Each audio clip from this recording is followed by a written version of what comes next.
કરવાનું. તો ઓસ્ટ્રેલિયામાં છે ને કોર્સ સર્ચ બહુ જ ઈઝી છે. ઓસ્ટ્રેલિયામાં ગૂગલ પર લખવાનું ક્રિસ કોર્સ, એટલે આ ઓસ્ટ્રેલિયન ગવર્મેન્ટ જે છે એની વેબસાઇટ ખુલી જશે. આ ગવર્મેન્ટ ઓફ ઓસ્ટ્રેલિયાની વેબસાઇટ થી જ કોર્સ આપવાના, એનું કોઈ અલગથી કોઈ સર્ચ એન્જિન શોધવાની જરૂર નથી. ઓકે, હવે આ કોર્સ સર્ચમાં તમારે જવાનું. સપોઝ કોઈ સ્ટુડન્ટ કે છે મારે નક્કી જ છે કે મારે વિક્ટોરિયા એટલે મેલબર્ન જ જવું છે, તો સૌથી પહેલા અહીંયા તમારે સ્ટેટના નામ લખ્યા હશે. અહીંયા ક્યારેય સિટીના નામ નહીં લખ્યા હોય, તો એ તમને યાદ રાખવું પડશે કે વિક્ટોરિયામાં મેલબર્ન છે, ન્યૂ સાઉથ વેલ્સમાં સિડની છે, એવું તમારે યાદ રાખવું પડશે. ઓકે, સો સપોઝ એ કે છે કે મારે પર્થમાં જવું છે, તો વેસ્ટર્ન ઓસ્ટ્રેલિયા. સપોઝ સ્ટુડન્ટ આવ્યું કે છે મેડમ મારે ડેટા સાયન્સ કરવું છે, તો તમે અહીંયા કોર્સમાં ડેટા નાખી દો અને કોર્સ ટાઈપમાં માસ્ટર્સ કોર્સ વર્ક જે છે એ સિલેક્ટ કરી દો. Okay, course work. ઓકે, અને સ્ટાર્ટ સર્ચ. ઓકે, તો તમને જો બે ઓપ્શન્સ આવી ગયા, એક યુનિવર્સિટી ઓફ વેસ્ટર્ન ઓસ્ટ્રેલિયામાં છે ને એક એડિથ કોવાનમાં છે. ઓકે, હવે આમાં ખાસ જોવાનું 104 વીકના જ કોર્સ આપણે લેવાના. કોઈ કોર્સ અગર 52 વીક 78 વીક્સ નો કે 208 વીક્સ નો છે તો એ આપણે નહીં લેવાનું. ઓકે, 2 યર્સના માસ્ટર્સ પર જ આગળ વર્ક પરમિટ મળે છે, 1 કે 1.5 વર્ષના માસ્ટર્સ પર વર્ક પરમિટ નથી મળતી, એટલે એ આપણે ખાસ ધ્યાનમાં લેવાનું. રાઈટ, હવે આપણે સપોઝ આ જ કોર્સ સર્ચ કરીએ વિક્ટોરિયામાં મેલબર્નમાં. ઓકે, તો જો આટલા ઓપ્શન્સ આયા.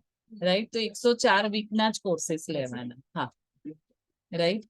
ઓકે, પછી સપોઝ કોઈ છે કે સિડની જવું છે, તો ન્યૂ સાઉથ વેલ્સમાં, ન્યૂ સાઉથ વેલ્સની અંદર આ બધા છે. હવે જો અહીંયા જુઓ, 52 વીક્સ નો કોર્સ નહીં આપવાનો, 112 વીક નો કોર્સ નહીં આપવાનો, 78 105 વીક 52 વીક ના, 104 વીક ના જ કોર્સ આપવાના. હવે આમાં સ્ટુડન્ટને મેઇન શું હોય છે કે એપ્લિકેશન ફીસ ને ટ્યુશન ફીસ કેટલી, તો એપ્લિકેશન ફીસ ખાલી ટોપ 8 યુનિવર્સિટીમાં જ છે. એને જીએટ અપ્લાય કરવું હશે કે યુટીએસ અપ્લાય કરવું હશે તો જ એપ્લિકેશન ફીસ છે, બાકી બધે ફ્રી એપ્લિકેશન છે. અને ટ્યુશન ફીસ કઈ રીતે જોવાની, તો સપોઝ આપણે માની લઈએ ફેડરેશનની ટ્યુશન ફીસ જોવાની, તો અહીંયા ટ્યુશન ફીસ 53 આપી છે, એના અડધા કરી દેવાના, તો 1 યરની ફીસ નીકળે.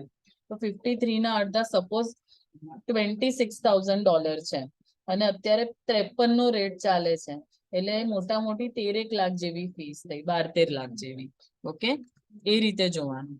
સપોઝ આની અંદર મેક્વેરી યુનિવર્સિટી છે, તો એની ફીસ 82,000 છે, તો એના અડધા કરી દો એટલે $40,000 થયા, એટલે 20 લાખ આસપાસ ટ્યુશન ફીસ છે. બરાબર. સપોઝ આની અંદર યુનિવર્સિટી ઓફ ન્યૂ ઇંગ્લેન્ડ નો તો કોર્સ નાનો છે, મોટો છે. સપોઝ આની અંદર સિડની પોલિટેકનિક છે, તો એની અંદર 52,000 ફીસ છે, એટલે 25,000 થઈ વર્ષની, તો 12.5-13 લાખ જેટલી ફીસ છે. એટલે આવી રીતે તમારે ટ્યુશન ફીસ જોવાની. ટ્યુશન ફીસ 52 જે લખી છે કે 59 લખી છે, આખા 2 વર્ષની છે, એટલે તમારે એના અડધા કરીને સ્ટુડન્ટને કહેવા પડશે. Right, clear?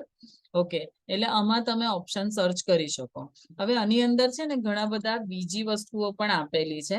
સપોઝ કે તમે વિક્ટોરિયામાં કરવો છે માસ્ટર ડિગ્રી, આમાં ફિલ્ડ આપેલી છે. તો કોઈ વખત કોઈ સ્ટુડન્ટ આવે કે મેડમ મને એગ્રીકલ્ચર રિલેટેડ જવું છે કે હેલ્થમાં રિલેટેડ જવું છે, તો તમને આમાં ઘણા એવા ઓપ્શન્સ મળશે કે સપોઝ હેલ્થની અંદર કોઈ સ્ટુડન્ટ કે મારે ફાર્મસી જ કરવું છે.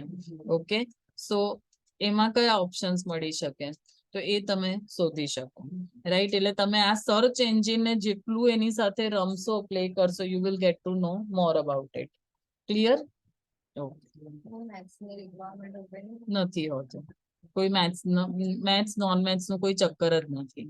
સપોઝ બીસીએ નો સ્ટુડન્ટ હોય તો કોમ્પ્યુટર લઈ શકે, 12+3 ડિગ્રી ત્યાં એક્સેપ્ટેબલ છે. આવું કેમ થયું?